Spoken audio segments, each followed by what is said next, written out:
Hello, everyone. Welcome back to Sawyer Paddles and Oars Live once again. We are back here on a beautiful, hot June day here in Southern Oregon. We're going to top out a little over probably 104 today. So definitely folks are trying to finish up their day and get out to the river and get out to the lakes. And if you are heading out to the water, you may have a little interest in what we're going to be talking about today.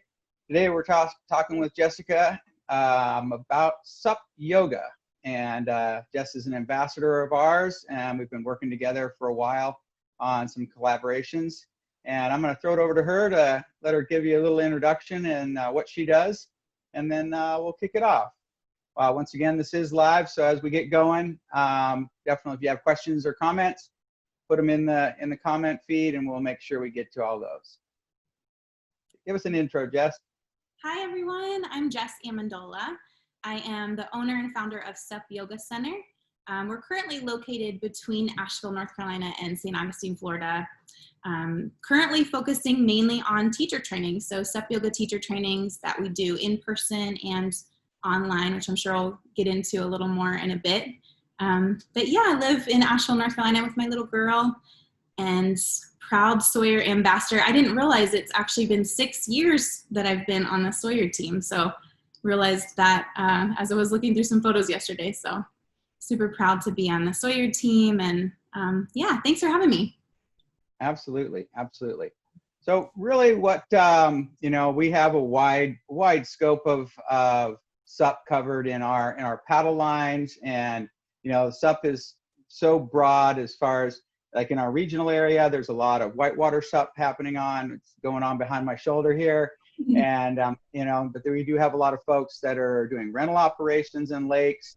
And SUP Yoga is kind of a whole nother dimension of SUP that is taken on. And so what we want to talk about a little bit today is kind of SUP Yoga in its basics and kind of how that came about and what got you into it. And then also just we'll talk about some of your programs you have going on, and then certain things that we encourage people to get out and get on the water. And distancing in a SUP yoga class, I would imagine you can easily have that distance between each other out on the water. And what we're seeing is people definitely going out kayaking, going out stand-up paddleboarding, or going out rafting, and getting where they have that space is kind of key these days to get out in the outdoors and have some distance.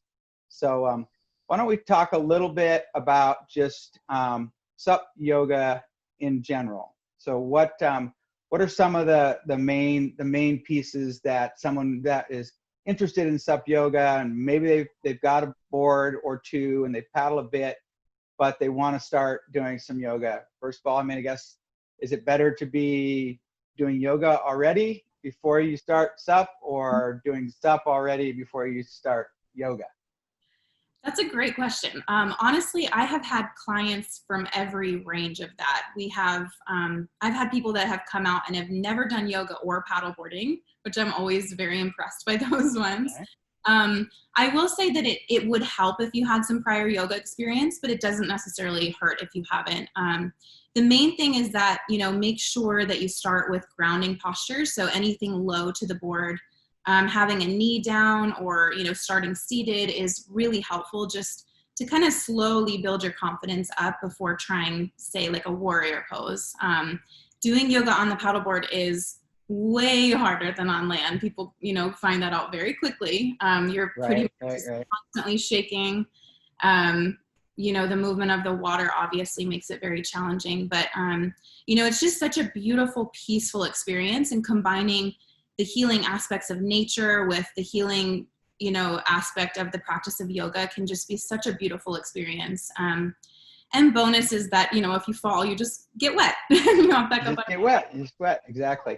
I know a lot of avid paddlers that we paddle with, like my kids, for instance, will, try to paddle on one leg, or, and it's all just working those different balances. And, my wife tends to do, headstands all the time. She hasn't quite pulled off the handstand, and I know that's one of your signature moves. We can maybe talk about that a little bit, but is there, so is there obviously there are yoga specific boards, but what is really the main thing that, someone's looking for? They want to just kind of get more of the most stable board, or Yeah. talk a So little bit about just kind of what you look for in the boards themselves.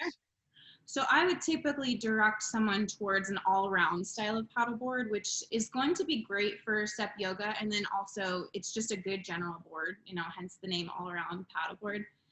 The main thing you want to look for is a nice, thick and wide board. But honestly, the most important thing I think is the deck pad, making sure that the deck pad is really grippy. If you don't have a good grippy deck pad, you'll be sliding all over the place and it's super frustrating. Right.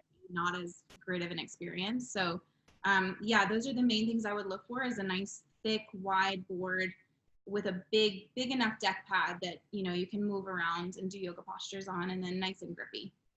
Right. Has it got to a point, is there anybody like we've done a lot of different, SUP shows and stuff. I haven't really seen, seems like there's a market there where someone should be making the yoga deck pad that basically, they sell the pads for doing it on land, but I guess nobody's really got to that point where, making it for the board specifically, but it seems like that's something that could happen eventually. I think there's a market there for sure. Yeah. A lot of times I'll have students come and, they've already purchased a board and they don't necessarily want to buy a whole new board. So I think that could be a great thing. In that scenario, what I tell them is to get a really good grippy towel that they can put down. So like even yoga Right. towels can be really helpful to make the experience better, rather than just buying a whole new board. Gotcha. Now, besides being, choosing a board, and then also, I know you have a line of anchors that you do. Let's talk about that a little bit, because obviously when you do it in a group, right, you're trying to keep the group all together. I know if we're even just standing out in the water trying to talk and discuss a specific paddle technique or something, everybody starts floating all around, right? And it's like, so it's kind of hard to keep the geese all up together in one spot. Yes. Yeah. So is it pretty much like, do you tagline your boards together, or mostly you do independent anchoring, or what's the best technique there? Yeah, so I spent the first couple of years I was teaching using individual anchors for each person, and I liked to say it was like herding sheep. And you're absolutely right. People would go off in all different directions, super stressful. So I kind of developed what we call our SUP Yoga Center anchor system. So we have vertical lines going down with the anchors and buoys, and then there's loops to attach the students in a nice line. So it ends up looking very similar to a regular yoga classroom. The teacher is anchored in front of them, so everybody can hear and see the teacher really well. And you mentioned COVID, and actually our anchor systems are all 6 feet apart, so it's perfect. Perfect for social distancing. So yeah, we've been making them just a tiny bit further apart to make sure there's no trouble. Gotcha. Yeah, and it keeps. And now with most, yeah, go ahead. I'm just gonna say it keeps everybody in their place. We don't have to worry about bumping into each other. And they can really relax into their practice. Gotcha. And then of course, like with every class, you probably start with some warm up and some paddling. And so obviously people want to have a board that they can, they can paddle with for a while. And then Shishka can probably pull up. We do have a signature paddle that we've made for you, and it's a good collaborated piece. And that's a nice signature way to kind of show your logo and kind of brand us together. But I know that just really getting out there and actually, getting that warm up in and getting the paddling in initially is key. But then is there, like, do you usually have like a paddle leash? Like I noticed in a lot of the photos and stuff, like the paddles are just kind of floating. You just kind of tether them off, right? So we attach the leash to the paddle, right at the shoulder of the blade, so right where it starts to get wide. And then, yeah, the paddle can just go in the water, and it's nice. You don't have to worry about that. Gotcha. Yeah. Excellent. Nice. So once you get all the group out there, tell me a little bit about, like, obviously you used to do you were instructing, and now you instruct instructors. So how did that progression kind of happen? Yeah, so I had been teaching SUP yoga classes for probably 6 or 7 years at that point. And I got to the point where I was getting a lot of requests for doing teacher trainings, and I kind of put it off for a while because I felt nervous, honestly, about creating the material and the curriculum and all of that. And finally I was like, okay, I need to just do this. So we created our own curriculum, and it was incredible. And people from all over the world started coming to take this. There was clearly a need for it. So we've got a global community all over the world now of instructors. Actually, last year we came out with the online SUP yoga teacher training, which has been just another way to connect with people even more, and allow people to take the teacher training from where they are. So they don't necessarily have to come, pay the cost of hotels and travel expenses. They can work it around their schedule, and it's a good bit cheaper as well. So it's a more cost-effective way to do it. Gotcha. And so talking a little bit more about the online training. So that's something that you've been able to continue to offer through temporary shutdowns here and there as well, right? So you've been able to keep those going, and those are worldwide. So it's just a matter of people lining up with the time schedule and it's been really great. And I find a lot of people during this quarantine time have been really bored. So they're grateful to have the opportunity to do that. And it is a 25-hour training. Those that are Yoga Alliance registered can get 25 hours for participating in that course. And we, there's a lot of interaction with the videos. And then at the end, we actually do a Zoom session together. So I actually sit with each teacher one-on-one, and we go over the video submissions that they gave and kind of work on anything that they need help with, answer questions and stuff like that. So yeah, it's been really great to connect with people in that way.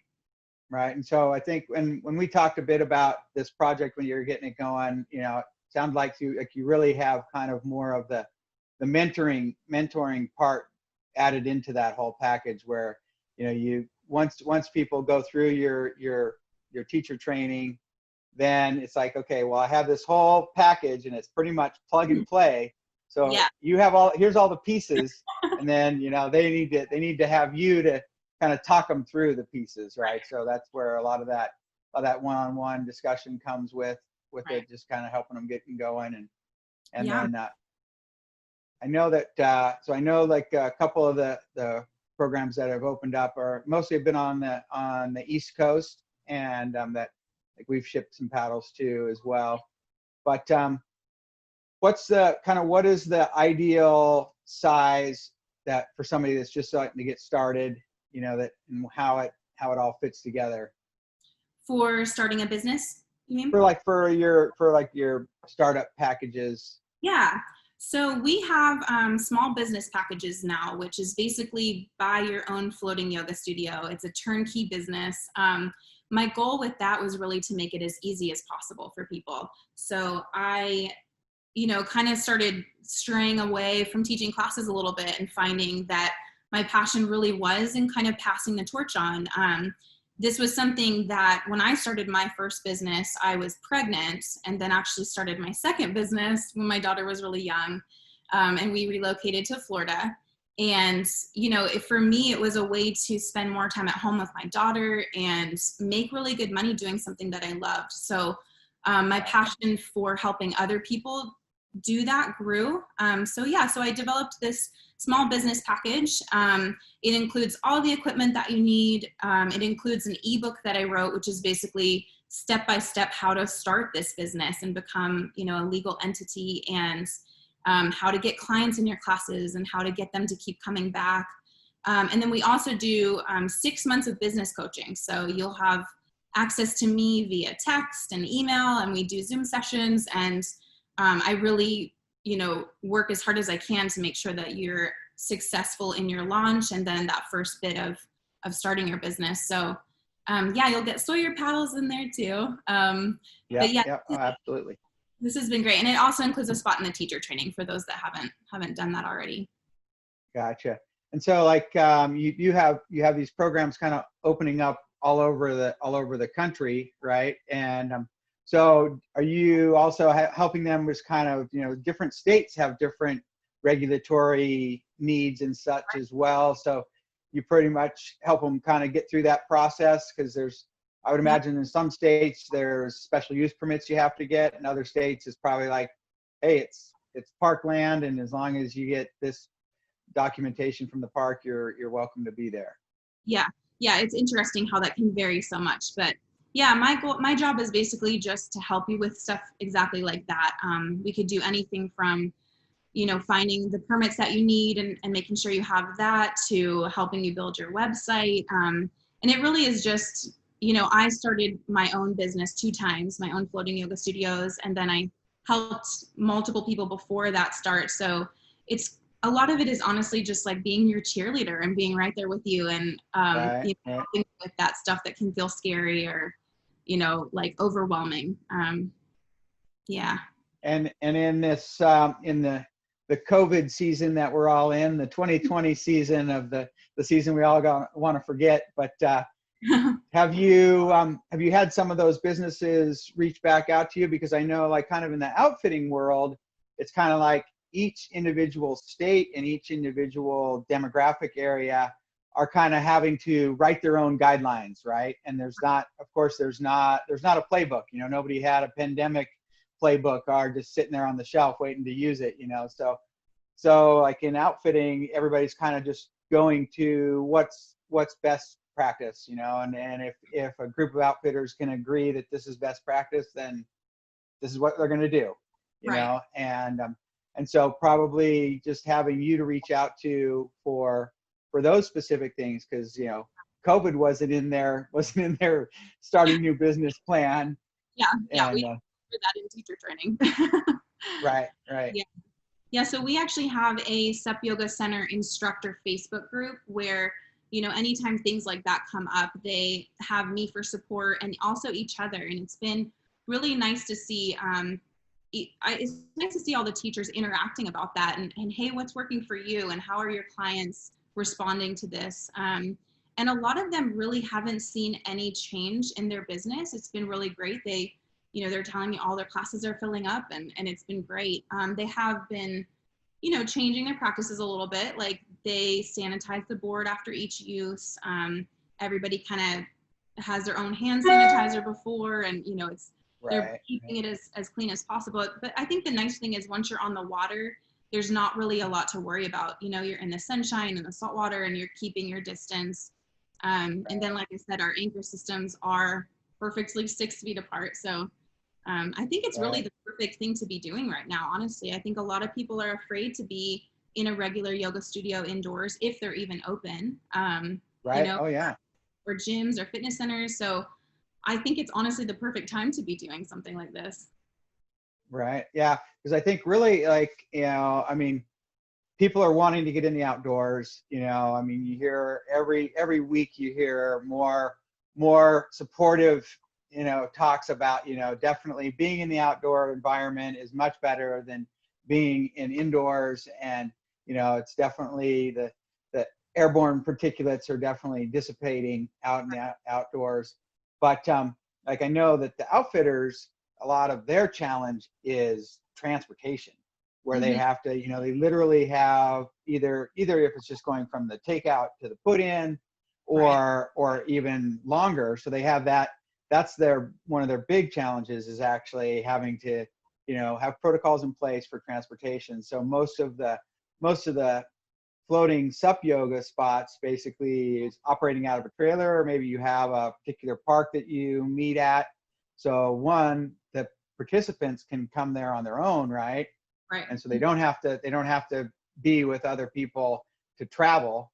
Right. And then you definitely, you can check them in and keep them distanced as they're checking in. And then, once you get out there on the water, then that's really the best place to be.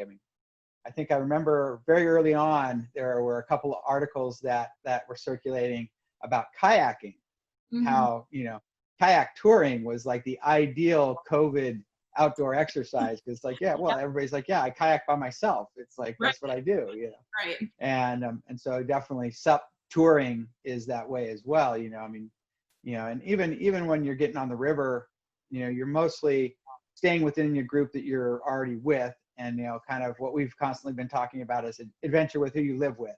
Yeah. right? And so if you do have a group that comes, if they've already all kind of been living together and already are cross-contaminated amongst their own group, then Yeah. then it's basically you're trying to just keep that peace there. Sure. But so let's talk a little bit about that as far as kind of around here in the West. I know that it's kind of like the staycation has come back. It's kind of like drive to someplace, explore what's in your backyard. So obviously you've just relocated into the Asheville area, and there's a lot of nice rivers and waterfronts around there. Mm-hmm. Do you do you do multiple locations, or do you have kind of one set location where you tend to be? I do have multiple locations. The main two that I use, they're called Beaver Lake and then the French Broad River. So the French Broad River, I would not take someone if they're new to paddleboarding. The river typically is moving pretty quickly. So that's when I would go to our Beaver Lake, which is always calm and it's got beautiful mountain backgrounds. Both are just incredible. I mean, there's really a lot of water here, a lot of lakes, but yeah, those are the two that I mainly use. Gotcha. Yeah, and I mean, really, like Asheville is a real cool town. There's definitely Asheville has a lot of similarities to towns out in the West. Right. And so, like, really, there's not, there's a lot of populations around there. So really, I mean, close neighboring states can drive into Asheville to explore, and it is kind of about, it is a little bit of an adventure hub itself. So, Yeah. I mean, there's definitely that opportunity just to explore. And you've got the river running right through town there, so it's definitely, there's a lot of water access. And so there's definitely a lot of opportunity for folks just to explore the neighborhood area. And then talk a little bit about where you were in Florida. Obviously, there's a lot of places to paddle in Florida. It's all water, the whole state. Yeah. And what are some of the differences that you encountered in Florida? Obviously, there's coastal waters, but then there's also a lot of inland water in Florida as well. Yeah. So what? I moved here from St. Augustine, Florida, which is where my business launched. So we typically would go out in a channel there, so saltwater. But man, there's endless water in Florida. I mean, we've got tons of water here as well, but the variety in Florida is really incredible. One of my favorite places to paddle is at the springs. There's tons of freshwater springs nearby where, the manatee like to go. Right. And it's just so special. There's actually one where there's wild monkeys. So you can be paddling and there's wild monkeys swinging from the trees, which is really cool. But yeah, typically, and where actually my upcoming teacher trainings, the in-person ones is in a channel. So it is saltwater, and it's such a special place to me because I don't think I've ever done a class and not seen some kind of wildlife there. So we have turtles, dolphins almost every single time I would teach. Manatees right there as well. People don't like to hear this, but sharks, which I always love seeing the sharks. Of course. Yeah, we Yeah. are sharing the waters with them. I mean, it's, But yeah, it's a really special place. So I'm excited to get back there for trainings as well, and we do still go back there quite a bit. So we stay busy between the two locations. And I mean, Florida has very favorable weather. I mean, I've done some fishing trips with outfitters out in Florida, and they always make sure to tell you, they're like, well, I can guide 365 days a year if I want. I take some days off but I have water to fish 365 days a year.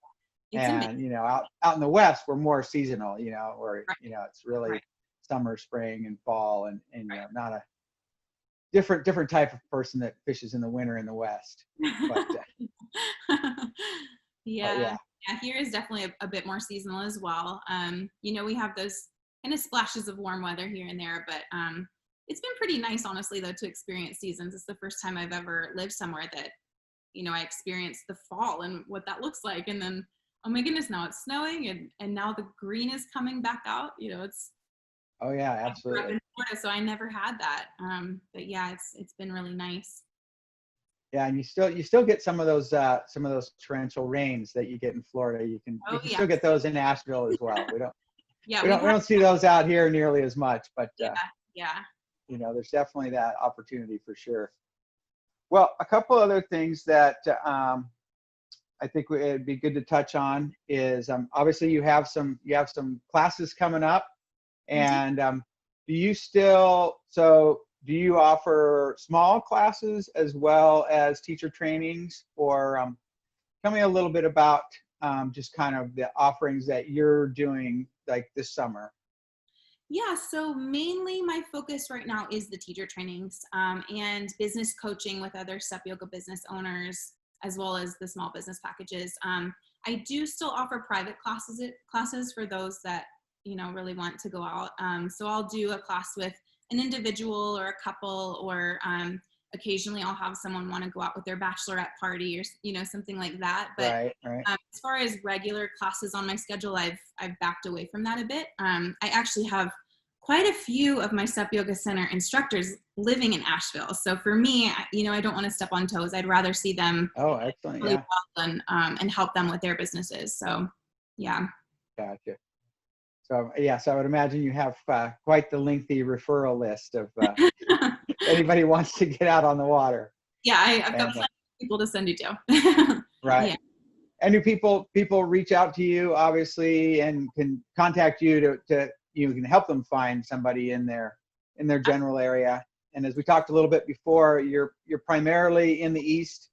So if somebody was in the East, there's definitely resources that you have. They can reach out to you and find a reputable SUP Yoga center that's going to be, kind of that you've already worked with, or that you've start them up. And then and there are some out in the West, as far as we were talking earlier, Lindsay with Hala up in Washington. I know that she does a pretty aggressive business where she's out there quite a bit, Yeah.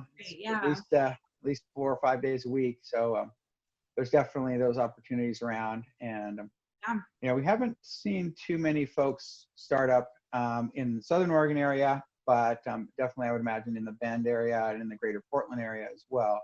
Right. And typically where there's a little bit more population is what makes a little bit more, probably more business decision to work a little better. Yeah. And it's not is it typically, and it's not people that are traveling for or tourism, right? It's more people are looking at this as a lifestyle piece, right? Do they continually go back to the same studio? Yeah, we really have a lot of both. I would get a lot of repeat clients, and then there's a huge mix of the tourism industry that, they want to do something fun while they're visiting. And, every place I've ever had my own business has been a very high tourist population. So here, St. Augustine and then Maui, where I very first started, all high population of tourists. So, I definitely get big hits of that as well.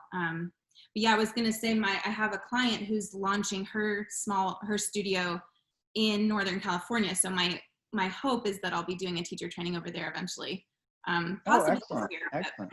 yeah, so that'll be great. Definitely want to make Well, it over definitely keep us posted if there. that comes about, and the state of Jefferson is only about 20 miles away from us. So, we're down in the southern part of the state. So we're not that far from California for sure. Yeah. But absolutely. Well, excellent, Jessica. Thank you very much. I think we're going to wrap that up. Jessica, were there any questions of anything that we need to address? Nope. We're all good. Excellent. So thank you everybody for joining us. This has been Sawyer Paddles and Oars Live. And if you get a chance, definitely check out Jessica's website. Jessica will throw that up there for her contact information. If you are thinking of getting out and doing some SUP yoga, or starting your own SUP yoga business, then definitely reach out to Jess. And then we will also post all of the links on this feed as well, so you can have the access to all those feeds, and want everybody to just enjoy the rest of their day. Remember to be kind, be patient, and shop local, support local. As we were talking about, get out and explore your backyard, and we'll see you on the water. Thanks very much. Thanks. Bye.